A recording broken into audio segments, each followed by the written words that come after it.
कि ये जो मेरा पॉलिटिकल जर्नी रहा है, मैंने अपने लिए कुछ मांगा नहीं है।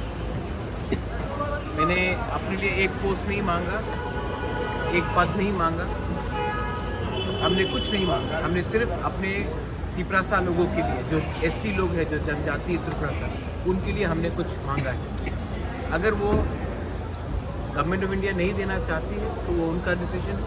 अगर वो देंगे तो हम वेलकम करेंगे, अगर नहीं देंगे तो हम ऑपोजिशन में हैं और हम जानते हैं कि ऑपोजिशन क्या कर सकता है त्रिपुरा में, तो हम ऑपोजिशन का काम करेंगे। 27 तारीख लास्ट डेट था, अभी तक नहीं हुआ, क्या बोलना चाहिए? ये सवाल आप होम मिनिस्टर से पूछिए, मुझसे मत पूछिए। मैं वही कह सकता हूँ जो मुझे कहा गया था। मैं अपने लाइन में हूँ, जो मुझे बोला गया था।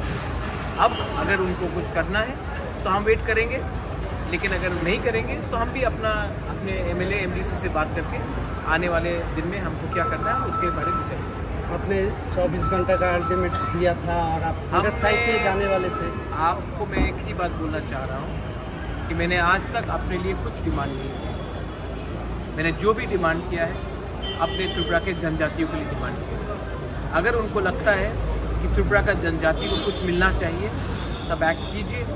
अगर उनको लगता है कि त्रिपुरा का जनजाति खुशी है तब हम हमारा व्यू अलग है, हम अपना जो हमें जो करना है वो हम करेंगे। तो बात क्लियर है। आपने जो आप एक ही ये सवाल नहीं, आप देश के होम मिनिस्टर से पूछ लीजिए। मुझे जो बोलना था मैंने बोल दिया। अब मैं अपने एमएलए एमडीसी से बात करूंगा। दिल्ली से मुझे बहुत फ़ोन कॉल आया है अभी तक, लेकिन जब तक मैं अपने एमएलए एमडीसी और अपने सपोर्टर्स के साथ बात नहीं करूंगा, अभी मैं मीडिया को कुछ नहीं बोलना चाहता। तो आपका जो हंगर स्ट्राइक का जो स्टैंड था उसमें रहेंगे क्या?